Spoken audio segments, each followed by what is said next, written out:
Ah. Kung gusto niya pong bumili ng paano niya ibibenta, sige nga, pagka commercial. At kung gusto niyo bumili dito ng panggulay-gulay, dito meron dito sitaw.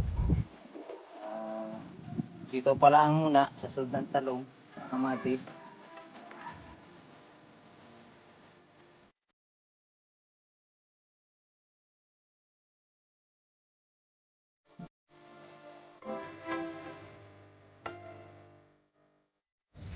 Mga sitaw ni Manong Rod, oh. Ito ng kanyang mga pananim. Magkano na ho ang ano nyo dyan? Napagbentahan. Ako na, nasa 400 na. Ang dami Nakapatikas ho. na ako eh. 10 tali. Ang dami ng kanyang mga... Oh? Pwede na ho ito? Dalawa-dalawa pala. Ah, dapat mga... Pwede na ari. Ang lalago na rin ng mga kamatis. May buko na yan, oh.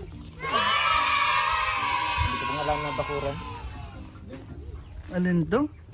Ano man, buko. Ayun oh, meron na. Malago na yung mga pananiman. Sunod ho dyan, ano yung kabila? Ano? Ukra? May bunga, oh. Oh, may bunga na. Pwede.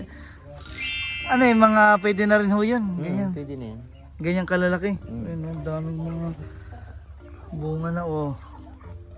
Nagbunga na ang pinaghirapan ni Manong Rod.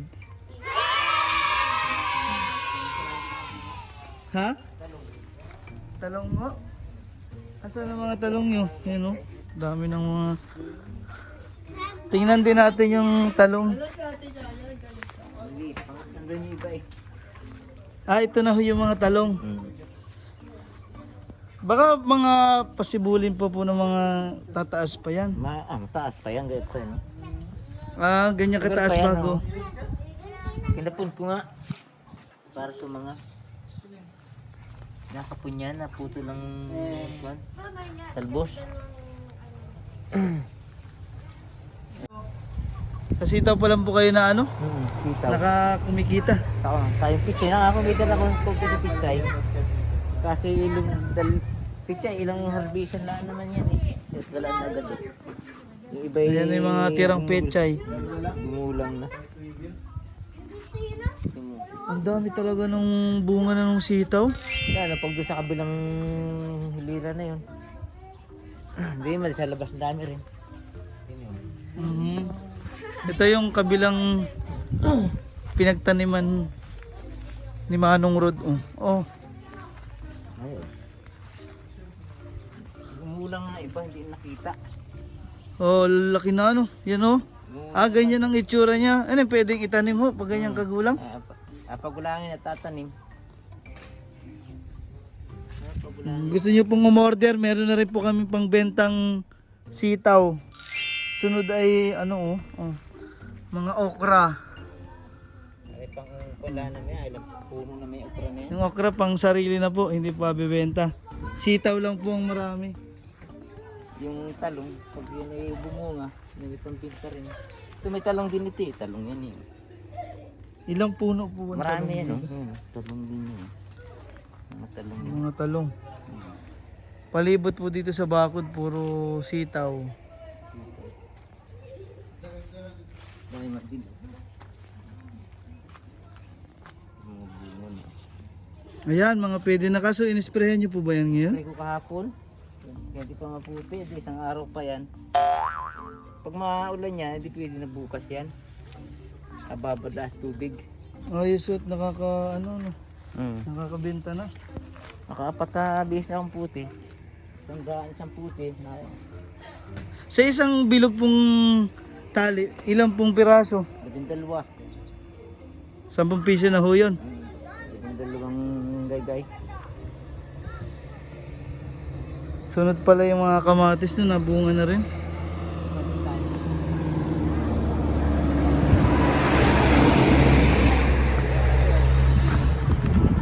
Oh, ito na, pwede na. Ang dami na oh.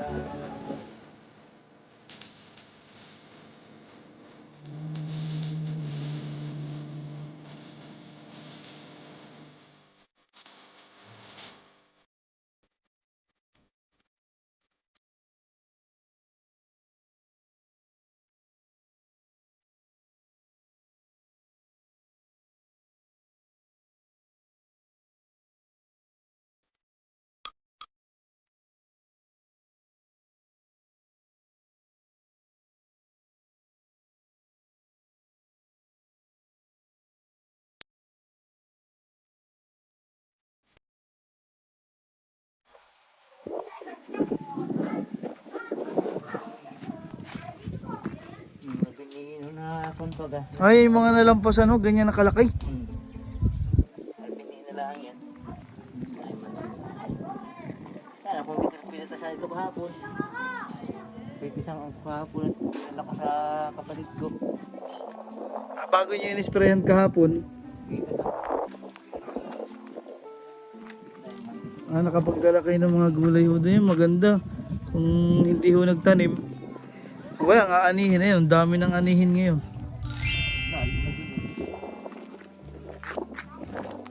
Yung kabila ho dyan. Oh, naglawit dito sa kabila oh.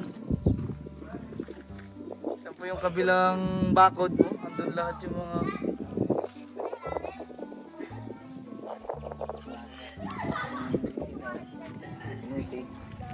eh, nandun ay lumipas agad. yung kabilang gilid po. Lumipas agad. Nagkaroon ng sakit. Kailangan talaga sa mahawan. Kailangan talaga sa mahawan.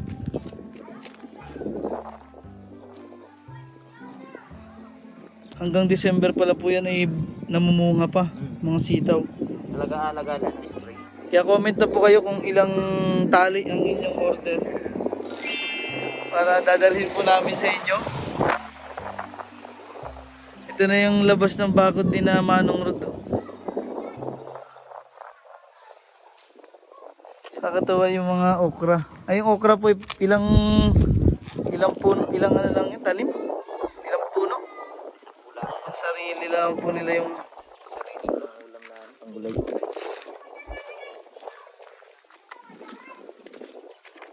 tingnan natin yung okra, yung dami ng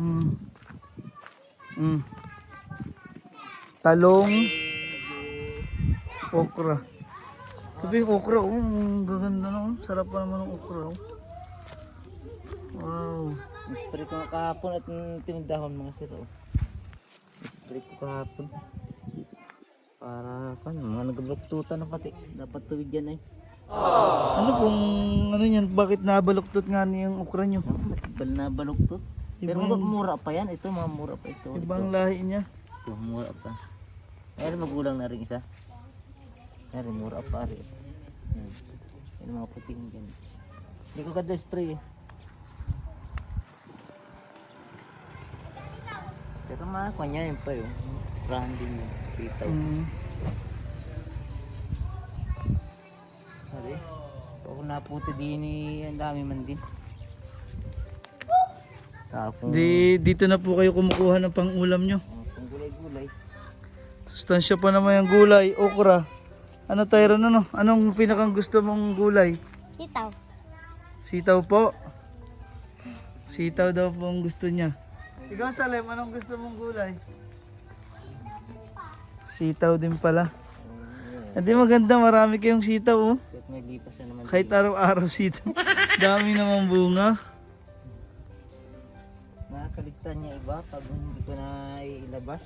Yan, yayain mo sila Manong Rod na bumili ng sitaw mo. Oh, paano mo ibebenta yan? Ano, dito na ako pala eh. Sabihin nyo sa ating mga viewers na sumusuporta po sa inyo. Ah, kung gusto niyo pong bumili ng paano nyo ibebenta, sige nga, pagka-commercial. At kung gusto niyo bumili dito ng panggulay-gulay, dito meron dito sitaw. Dito pala ang muna sa sunod ng talong sa kamatis. Sa halagang 10 piso ang 12 ganito. Yan. Ayan. 12 ganito, 10 piso. Ay, minakuha naman sa akin yung dalawang yan, nakatindaga dyan ng gulay-gulay. Oh, may nagatinda po ng gulay doon. Sila nakuha sa akin. Yung mga pangtinda po nilang luto. Sila nakuha sa akin. Dito na po sila kumukubali si Tatay Rod na nag-supply ng Ito ang sitaw. gulay. Sila Sa sunod po ay meron ng mga bunga yung talong at kamatis, yung po ang aabangan natin. kamatis ay busi. Siguro ito hindi. Marami rin yun. Ay, ilang punik. Ito ay talbos ng kamuti. kamuti oh. Talbos ng kamuti. Pwede ko din niya kahapon yan at nasa mana. Ito talaga, masarap na yung okra. Bye-bye! Ito po ang okra. Oh.